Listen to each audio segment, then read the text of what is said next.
यहाँ बहुत पिराती है। अरे दादा हो लावा थोक आराम कैली तो ठीक है।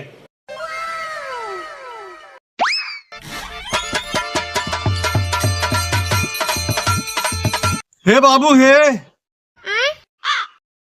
बाबू, आज तो तहार जन्मदिन है।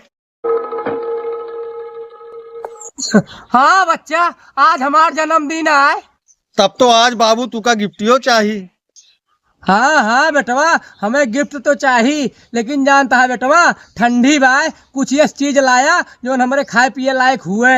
अच्छा ठीक है बाबू, 2 मिनट में अब गिफ्ट लेके आवत है। हाँ हाँ जा बचवा जा। A few moments later. हमारा बेटौना बाजारी गवाए कुछ अच्छी चीज लाए हमारी ताए।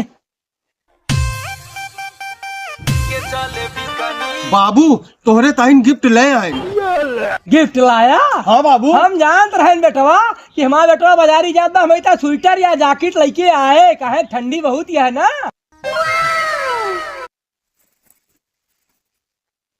ये क्या है?